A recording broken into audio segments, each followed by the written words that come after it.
Hello, hello, I'll be your host. This is a beginner guide to Dark Souls 3. A little late to the show, but let's just dive right in.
Okay, so that was just like the little intro video there, and now we're on to the character creation screen, so we're just gonna.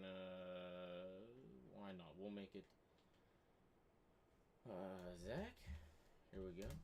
That's me. Oh, whoops. Anyway. Alright, so okay, you can change your gender, your age. Doesn't really.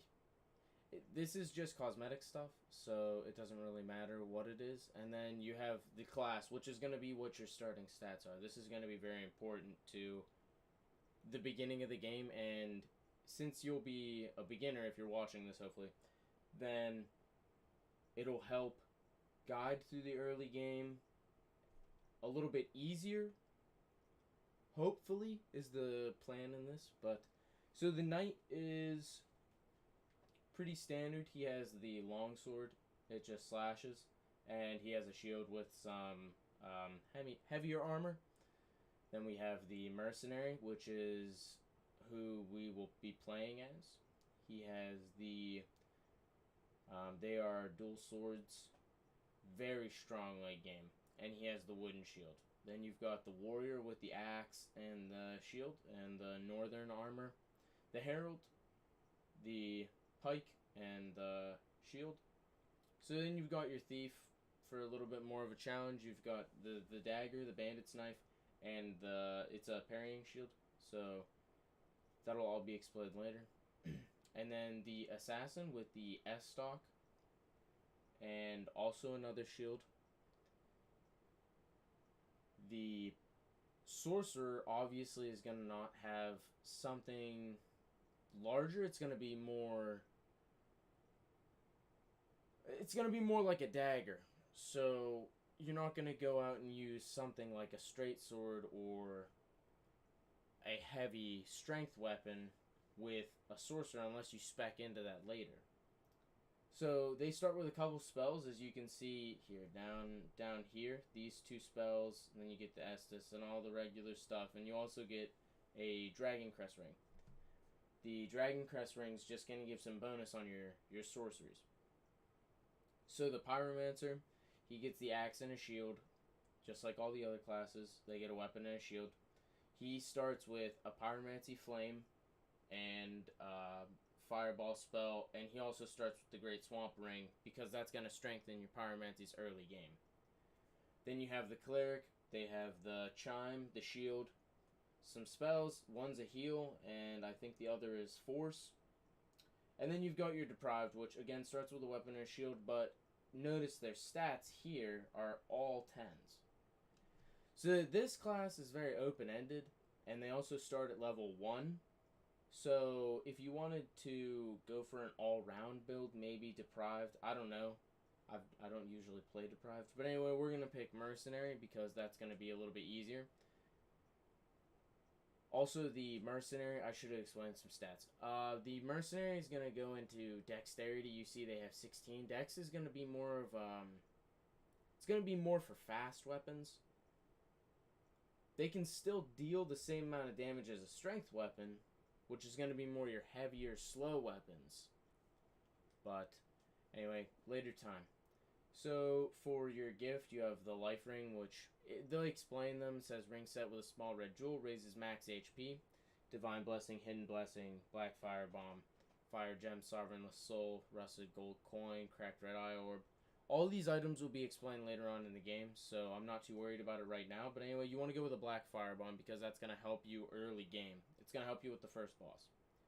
So then you have your face presets and your build and your appearance. I'm not going to mess around with that too much because this is just a tutorial character, and I don't really care what he looks like. Okay, so the first area is going to be the Cemetery of Ash. And this area is just going to be...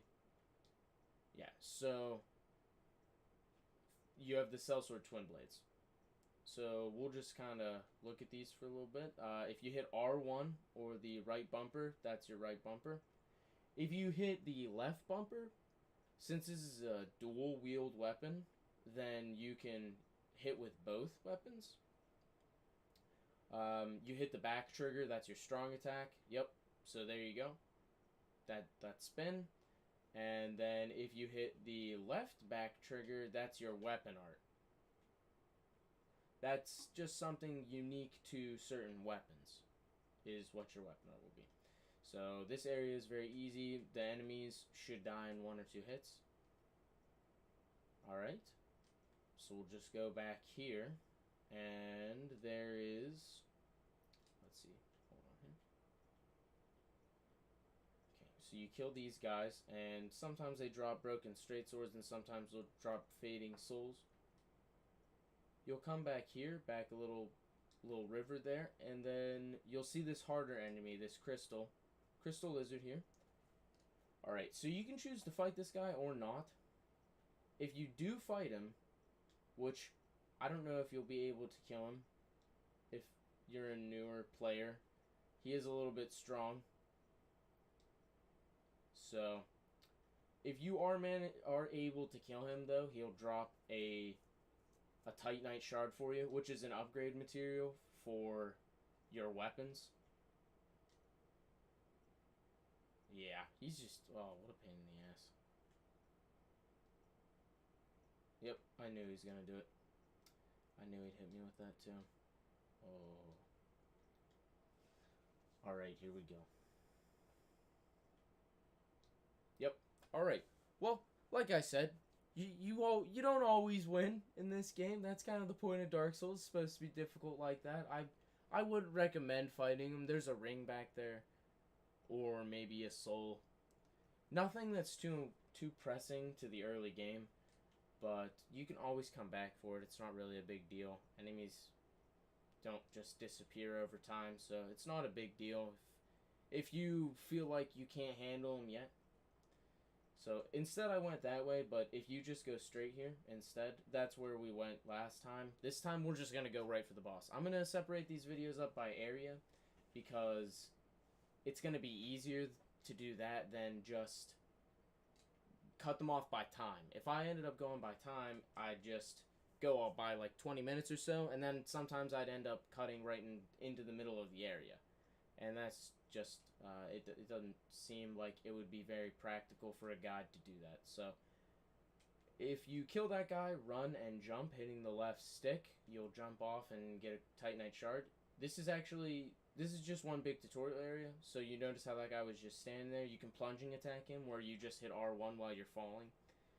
And then, here we go, we're going to come kill this guy. So what's this area here? Looks a little suspicious, a little bit odd. So we run in here and it prompts us to remove the sword from him. And then you see these black tentacles on the back. Dude, is this some hentai or something? This is a little odd. Anyway, so he starts getting up. You want to just start attacking him because he's going to be the first boss, actually. Now, this guy is parryable, which means that you can go something like this. Whoop, not like that. Not like that. Never mind. Alright, here we go. We're going to... Boom, there you go. Alright. So if you go like that, you can actually hit him and smack his weapon away kind of thing. That's what parrying means. You're going to use your shield and smack their weapon away, and that's normally going to open up a lot of enemies to a stronger attack by your weapon. So if you time it just right, each shield has a different parry frames. Sadly, I can only show you the wooden shield because that's the only one I have. But there are different types of shields, as you noticed whenever we were going through the classes, and that, God, maybe you should just go find another tutorial guide here, guys. I'm not gonna lie, I'm pretty awful. Anyway, so he's gonna get up first this time, instead of us pulling the sword out of his ass. Alright, there we go, hit the parry. So, notice how I'm doing a lot of damage there. Hold on, let me see if I can show you in comparison. So, in comparison, 33. Okay, now that was with one basic R1. Now let's see what it's like if I hit him with one basic... Oh, well, okay, this is the kind of special attack that I was mentioning earlier, but I wasn't trying to do it to him. Alright, hold on. He's just gonna kill me if I get hit again here. Holy... Alright, let's go, Gundyr. Boom. Alright, so here we go. There you go. So you see 58 there. 58 versus 38. So now when he enters his second phase, this is actually why we brought along the fire bombs. You can also just stand behind him like I am, but actually these guys, these black tentacle monsters, look, I think this is a Japanese game. What did you expect, dude? There had to be black, big tentacle monsters in this game, of course. It came from freaking Japan, dude. All right, come on. What did you expect from Miyazaki? Other than black tentacle. I would almost say borderline porn here, alright guys? Anyway, so you kill him, and then this is pretty much the Cemetery Ash area almost done. This is just a tutorial area. It's not supposed to be very long or hard. You kill Eudix, you get a couple souls. This is going to help you level up later. Notice also it said Ember Restored, and now in the top left, it has that fire looking emblem. Also, I picked up a broken straight sword. That's going to be the crappiest weapon in the game. Down there's some enemies, so I don't recommend going down there. That guy with the spear right there, he's probably just going to grab you and push you off, but that's just a soul. It's not really worth much. Okay, so this area, it's not worth exploring. There's not too many items here. There's the Uchi Katana, which is also another dexterity weapon. It is it's a katana. The Uji Katana is a katana. Big surprise there. Anyway, so you take that quarreled sword and you'll put it here. Okay, now this is where you're going to meet your first NPCs. So, you've got the Firekeeper here. She's going to be the one that allows you to level up. So, if you hit start and go to status, you can see attributes there. It says my name, covenant, level, souls, required souls. Required souls is going to be how many souls you need so that you can hit your next level up. It's going to be very low because I'm only a level 8. You can also see your base power. Excuse me. Where it says HP, FP, and stamina and everything. And again, these are just stats. So your attributes. You can actually hit... Whoops, I'm sorry. If you hit explanation there, it says help at the bottom. Whatever that button is for you. On the PlayStation controller, it's the share button since I'm on PC. And you'll hit explanation. So the attribute governing HP and covering FP. This also covers it also says that attunement slots. That's gonna be how many spells you can hold. Sorry, that was my chair. Anyway, and then you've got stamina. This also, no, it's just stamina. Never mind, my bad. Okay, so vitality is gonna be your equip load. Your equip load is gonna help you with carrying weapons, armor, stuff of that nature. So you'll want to level up vitality if you want to have very heavy armor. And armor in the other games might not help as much, but this one, it actually does do something. It helps a little bit. And for a newer player, maybe that is just what you need. You need the armor. That's alright. So strength. This is going to help you wield powerful and heavy weapons, as it says. That's going to be stuff like hammers, great swords, stuff of that nature. Now you also have dexterity, which is what we're going to be going for. Or we could go for what they call a quality build, which is a bit bigger in this game, which means you're going to level strength and dex equally. So notice my dexterity is 16 and my strength is 10. That's because I'm using the Sellsword Twin Blades. They're a dexterity weapon. They're faster, with less attack, but you can get more attacks off. That's the point of a dex weapon. And they're kind of nice for PvP and stuff like that. Strength, they're going to hit very hard, though, sometimes. I have a build on another character where it's almost a 3 or 4 shot whenever you kill somebody. With, it's a strength weapon. It's fun, but I think Dex is going to be your best bet as a newer player. Intelligence, these are going to be sorceries. Faith is going to be your miracles. And then Intelligence and Faith are going to be your pyromancies. Now, luck is going to be your item discovery chance, which just means if you're grinding for items, which you shouldn't have to in this game. You might need to a couple times, maybe for some items that are going to help you infuse your weapons, and I'll show you that in a second. So this is going to be your blacksmith. You can reinforce weapons here. Notice it says Titanite Shard. It says it has a red 2, and then in the parentheses it has 1. So that means that you need 2. I only have 1 because we picked up that 1 earlier. It also has the blue numbers. It says 108 plus 16. So that's going to be, whenever you level up this weapon to plus 1, it's going to gain more damage. 108. Right now it does 99 plus 14. It's going to end up gaining like 10, 15 damage or whatever that is. You can also infuse your weapons. So you have your Sellsword Twin Blades. You have your Refined Gems. These are going to be your quality. It's going to be able to make any weapon a quality weapon. Your Raw, which is just going to take it, remove scaling. Where you see that E and C, it becomes red dash lines. That means it's going to remove the scaling, but it's going to give you base damage. So no more plus 14 there. But that also means that you might do more damage in the early game. You only really want to use the Raw gems if you're in the early game, like I said, because this is going to be the only time it gives you a distinct advantage. Because leveling up weapons is going to take more time for you. Instead, you just want to hit it with a Raw gem and just get that power, that early bonus damage, so you can power through. But we're not going to be doing that because it's not worth it for us. Instead, we're just going to level up the weapon like normal.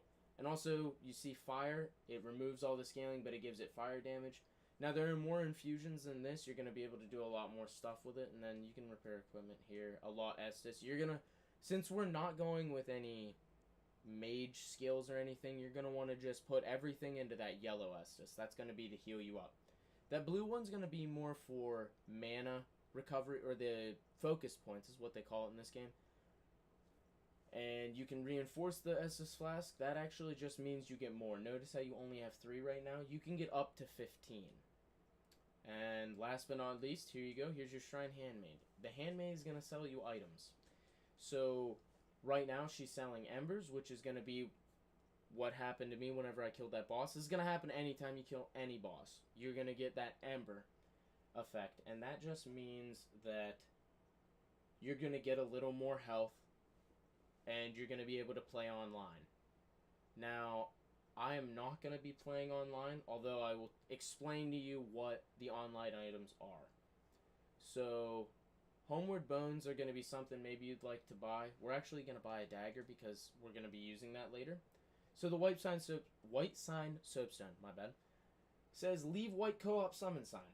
What this does, you buy it, you put it on the ground, and any players that are also embered will be able to summon you into their world. This is for areas that they need help killing the boss.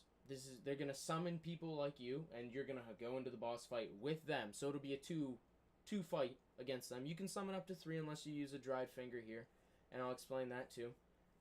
And then you can summon 4, so it'll be the host and 3 phantoms. That's what you're called whenever you get summoned by these. So a dried finger, like I said, it allows you to summon 4 phantoms, but it says should only be used with the greatest of caution, and this is because if you use this item, you will be invaded by other players almost constantly. And that just means that people are going to get summoned into your world without you summoning them, and they're going to be red. They're going to want to kill you if you're the host. If you're a phantom in that world and you see an invader come in, what you want to do is you want to kill them, because that's going to reward you and the host.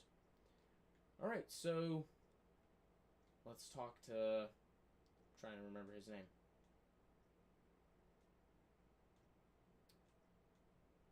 So he's going to give you a gesture. That's what that is. And I'm sorry I'm skipping all the dialogue here, but none of it's really that interesting. And the lore for this game is very confusing. I recommend if you want to get into the lore, you go check out Vati Vidya. I think that's his name. He will explain Souls lore better than I think just about anyone can. And then last but not... oh, never mind. He's not here yet. So that there should be a guy up there. But anyway, we're going to level up a little bit before we end this episode. And then you can rest at the bonfire. That's going to give you your Estus back. Also, you can attune spells. So I don't actually have any, but this is where you'd see your spells. And I'll show maybe that later if I get any. You can organize your storage box. This is where the overflow is going to go. So here, I just put the Broken Straight Sword in there because I don't really care to have it in my inventory. Alright, and then last but not least, you can burn Undead Bone Shards, which is actually going to make your Estus stronger. So, right now I have 4 Estus Flasks. I can get more Estus Flasks, and I can make them stronger where they heal more health. So, that's going to be important later on. Alright, so last but not least, let's just level up here real fast. You'll just kind of spam the button. Okay, so now as a new player, this is going to be what's really important. You want to go straight for Vigor, because your Vigor is going to be what gives you more health.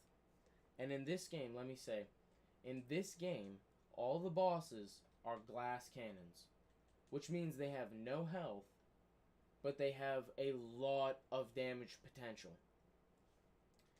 So, you're going to want to level your health. As a newer player, it's going to help you reach the end of the fights without dying, obviously, because that's not what you want. So, we're going to end the episode here as soon as this loading screen's over. And this is where we'll pick up the next one, right here in front of this wooden door. Have a nice one, guys. Thanks for watching.